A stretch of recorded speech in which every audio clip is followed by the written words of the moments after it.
Nabi, Rasul, status tinggi, jelas surganya. Berumah tangga punya masalah.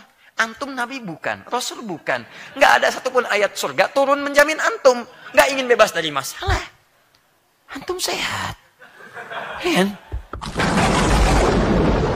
La yaskhar qaumin qaum, jangan saling cela. La yagtab ba'dukum ba'dha, jangan bergosip. Bismillah. Assalamualaikum warahmatullahi wabarakatuh. Saya mau tanya, bagaimana bersikap yang baik dalam menghadapi istri yang keras kepala? Masya Allah.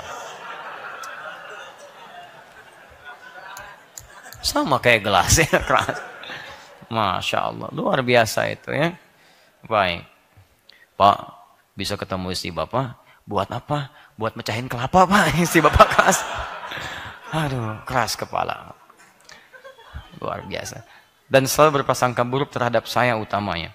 Serta setiap apapun yang saya ajarkan mengenai keislaman, baik dengan contoh serta dengan ucapan, tetapi istri justru selalu melawan dan selalu memposisikan saya rendah. Masya Allah. Mungkin istrinya tinggi, antum pendek gitu kan. Selalu saja istri saya melawan dengan hal yang bahwa dia lebih tahu, bahkan hal yang jelas benar pun dia selalu melawan dengan keangkuhannya. Walaupun dia tahu apa yang saya sampaikan itu benar. Masya Allah. Sebetulnya, masalah ini bukan hanya dihadapi oleh suami. Istri juga kadang menghadapi suami yang begitu. Ya, dia sama aja sebetulnya. Ada istrinya yang keras, ada suaminya yang keras. Persoalannya, dalam dua posisi ini bagaimana cara menyikapinya.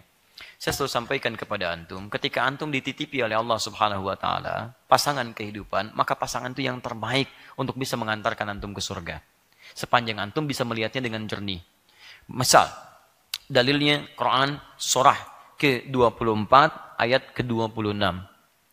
Al-khabithatu lil-khabithina wal-khabithuna lil-khabithat wat-tayyibatu lit-tayyibina wat-tayyibuna lit-tayyibat. Orang yang kurang baik bertemu dengan yang kurang baik lagi. Orang yang baik akan bertemu dengan yang baik lagi.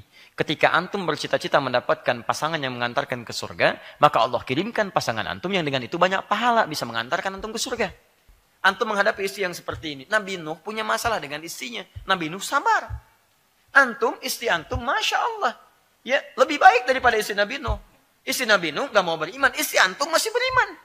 Istri Nabi Nuh gak mau ikut suaminya. Istri antum, Masya Allah. Ada kebaikan di dalamnya. Seharusnya antum bisa lebih baik dibandingkan dengan nilai-nilai kebaikan yang orang lain belum tentu dapatkan itu. Nah, kenapa saya katakan kadang-kadang bukan cuma istri, kadang suami juga susah. Contoh Asia, siapa suaminya? Firaun, kurang keras apa lagi? Kurang keras apa lagi, Bu? Suami ibu bukan Firaun. Asia Firaun. Firaun gak mau beriman, kerasnya luar biasa. Suami ibu masih beriman. Masa ibu tidak kurang sabar dibandingkan dengan Asia? Katanya pengen surga. Asia saja surganya terjamin. Ayat Quran turun ada. Menghadapi Firaun, Masya Allah masih sabar. Ibu tidak ada ayat Quran turun menjamin ibu. Dan suami ibu bukan Firaun. Kenapa ibu tidak bisa bersabar menghadapi suami ibu? Ketika suami ibu ada masalah, surga sedang didekatkan kepada ibu. Masya Allah. Tiba-tiba ibu tidak ada angin, tidak ada badai. Suami marah-marah. Mama, kenapa begini? Masya Allah. Kenapa mama ketawa? Surga. Masya Allah. Enak kehidupan. Selesai. Dan nanti yang marah capek sendiri, Pak. Capek sendiri, Bu. Capek sendiri. Ujung-ujungnya mikir. Alhamdulillah. Tenang gitu. Jadi pertama, hadapi setiap masalah dengan penuh ketenangan. Kalau tenang itu ada, solusi itu mudah. Kan saya pernah kisahkan, tidak sedikit orang punya masalah. Tabi'in punya masalah, yang lain punya masalah. Kan saya pernah katakan, ada canda-canda orang soleh itu luar biasa. Satu suami biasa-biasa saja, istrinya cantik jelita. Masya Allah, begitu istrinya dandan kelihatan oleh suaminya. Melihat begini terpana. Sayang, kamu kenapa? Kata istrinya. Masya Allah. Kata suaminya, saya sangat bersyukur kepada Allah. Dianugerahi istri yang begitu cantik rupawan.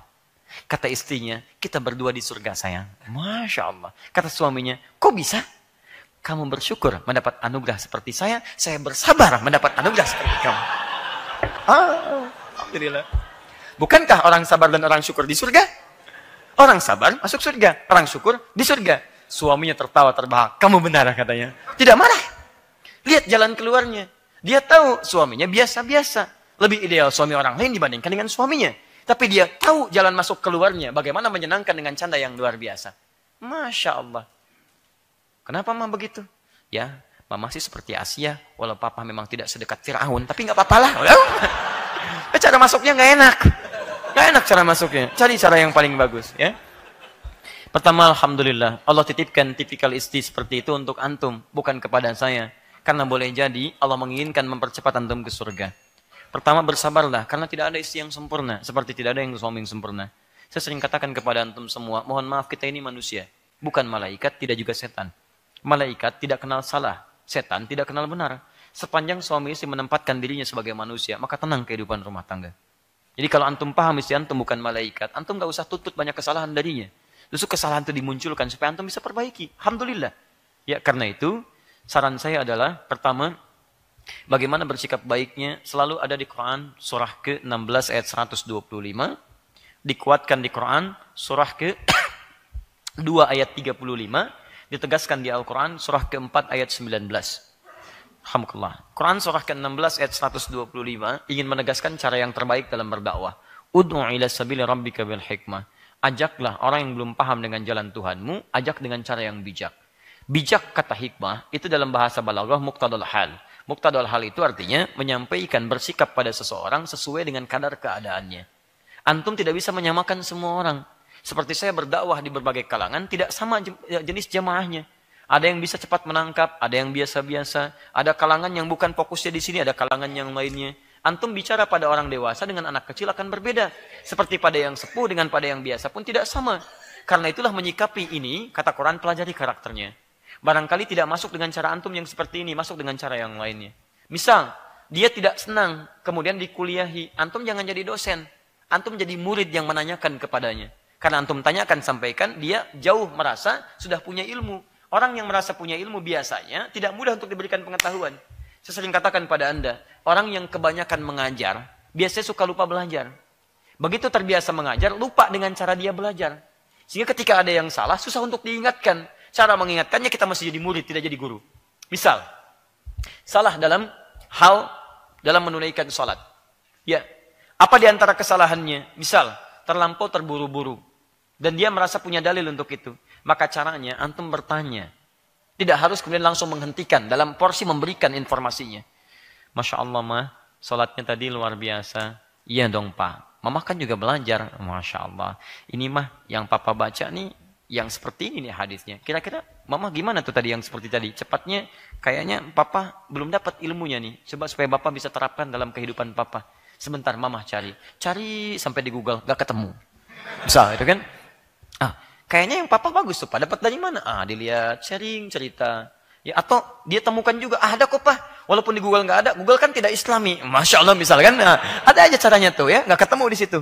Maka terjadi seperti itu. Gimana, Mah? Kalau besok kita tanya aja, Mah, sama Ustadz. Siapa Ustadznya Mama? Kita tanya Ustadz Mama dulu. Boleh, ayo kita tanyakan. Begitu sampaikan bahwa ininya dapat pencerahan dari situ. Jadi, bertemu di tengah-tengah. Antum tidak harus menjadikan kesalahan kecil jadi besar. Seperti yang besar, antum turunkan jadi kecil. Kalau seperti itu, mudah, ringan, tenang, nyaman. Dan tidak ada hal yang harus kemudian diperdebatkan dengan perdebatan-perdebatan yang tidak ada manfaat. Saya kalau dapat pertanyaan-pertanyaan yang kadang-kadang tidak esensial, saya kadang-kadang jawab dengan yang secukupnya aja. Saya sedang di Mekah, Pak. Samping Jabal Qubais. Ada pertanyaan tiba-tiba dari seorang jemaah. Ustaz, kenapa burung gereja ada di Mekah? Masya Allah. Saya jawab, Pak, itu mu'alaf. Selesai. Alhamdulillah. Antum bahagialah teman-teman sekalian. Cita-cita antum ingin mendapatkan nilai kebaikan sisi Allah. Mendapatkan yang terbaik dalam kehidupan. Dikirimkanlah oleh pasangan hidup antum. Yang dengan itu rahmatullah. Teman-teman sekalian dikirimkan pahala. Ada pelanjaran. Bukankah merawat istri yang seperti ini lebih banyak mendapatkan kesabaran di dalamnya? Bukankah sabar syarat pertama masuk surga? Syarat pertama masuk surga itu sabar. Quran surah ke-13 ayat ke-24. Malaikat ketika mengunjungi penghuni surga menyampaikan kalimat ucapan selamat. Apa ucapannya? Sabar. Salamun alaikum bima sabartum. Selamat ya bisa masuk surga karena sabar saat menjalani kehidupan di dunia. Masya Allah. Dengan adanya masalah-masalah di rumah tangga, bukankah dengan itu ada solusi? Semakin banyak masalah, bukankah semakin ada kesabaran? Karena dalam Quran tidak pernah kesabaran disandingkan kecuali dengan masalah. Quran surah kedua Al-Baqarah ayat 155. Paling kiri sebelah atas. Perhatikan kalimatnya. Walanabluwannakum bisyai. Kami akan uji setiap yang hidup dengan berbagai persoalan kehidupan. Masalah itu dimunculkan bukan ingin menjadikan kehidupannya bermasalah. Tapi supaya meningkat kualitas kehidupan, mendapatkan pahala di sisi Allah. Ya, minal khauf, khawatir. Khawatir, mulai gelisah. Ustaz Adi kapan ya selesainya? Ini sudah jam sekian, ojek belum datang dan sebagainya. Bisa terjadi. Tayyib. Atau kehidupan, ada banyak kehidupan sosial di kantor gelisah, di rumah tangga gelisah, wajar. Wal ju', mulai lapar, wa naqsi minal amwal, harta berkurang, wal anfus, dari mulai sakit sampai dengan meninggal dunia, wa thamarat, hasil kerja keras dirampas orang-orang lain. Bagaimana mengatasinya? Allahu Akbar. Wa basyiris sabirin. Berikan kabar gembira pada orang sabar. Ternyata orang sabar itu ketika punya masalah malah gembira, Pak. Biasanya orang punya masalah itu tidak gembira. Ini malah gembira. Karena dia tahu, dia paham rumus. Paham rumus. Karena ketika Allah antarkan masalah, artinya Allah sedang mendekatkan surga pada dirinya. Karena rumus surga bersanding dengan kesabaran. Artinya ketika dia kirimkan, Allah kirimkan kepada orang ini masalah-masalah dan masalah bersanding dengan kesabaran, itu artinya semakin Allah ingin dekatkan dia ke pintu terbaik menuju surganya. Jadi teman-teman, mustahil kita hilang dari kesabaran. Dan mustahil kita akan menepikan persoalan dalam kehidupan. Setiap orang hidup pasti punya masalah. Kalau antum ingin diringankan persoalan dalam kehidupan, maka belajar tentang konsep sabar. Dan orang sabar, orang yang paling dekat dengan Allah Subhanahu wa taala. Bukankah antum mendengar ayat di Quran surah kedua? Ya misalnya, Quran surah kedua ayat 153 sampai 154, paling kanan sebelah bawah. Ya, Allah menyampaikan innallaha ma'as sabirin. Allah bersama orang sabar. Allah dekat dengan orang sabar. Jadi kalau antum ingin dekat dengan Allah, antum harus sabar. Bagaimana cara sabar? Menghadapi masalah. Jadi ketika Allah kirimkan masalah, sebetulnya Allah ingin lebih dekat dengan antum. Ketika Allah ingin kirimkan masalah, Allah ingin mendekatkan antum ke surga. Saya mau tanya antum, pengen masuk surga atau tidak? Pengen. Ketika antum pengen masuk surga, berarti kalimat antum pengen menunjukkan antum pengen sabar. Ketika antum pengen sabar, berarti antum pengen punya masalah. Kalau antum minta surga, berarti antum minta masalah. Yang jadi masalah, kenapa ketika Anda minta surga, Allah kirimkan kuncinya berupa masalah, justru antum menghindarinya. Itu jadi masalah. Ingin masuk surga tidak? Ingin. Ingin punya masalah tidak? Tuh. Antum itu gimana? Kurang jelas apa lagi saya terangkan. Ya. Jadi ketika Anda punya masalah dalam kehidupan, wajar. Di rumah ada masalah. Maaf, bukan cuma Anda saja yang punya masalah. Nabi punya masalah. Rasul punya masalah. Rasulullah, Nabi Muhammad SAW, kurang apa lagi dekatnya dengan Allah. Ayat surganya turun duluan sebelum beliau meninggal. Turun surah Al-Kawthar. Inna a'tayna kal kawthar. Muhammad SAW, kami telah jamin untukmu. Kami berikan untukmu surga terindah. Yang mengalir banyak keindahan dengan kenikmatan yang banyak di dalamnya. Sebelum meninggal, sudah ada ayat surga turun. Kamu sudah dijamin surganya. Dengan segala keindahannya. Tapi apakah jaminan itu menghentikan beliau dari masalah? Tidak. Beliau punya masalah dengan Sayyidah Aisyah. Beliau punya masalah dengan Zainab. Beliau punya masalah dengan istri yang lainnya. Dan ketika sabar itu ada, selesai masalahnya. Nabi, Rasul, status tinggi, jelas surganya. Berumah tangga punya masalah. Antum Nabi bukan, Rasul bukan. Nggak ada satupun ayat surga turun menjamin antum. Nggak ingin bebas dari masalah. Antum sehat. Ya kan?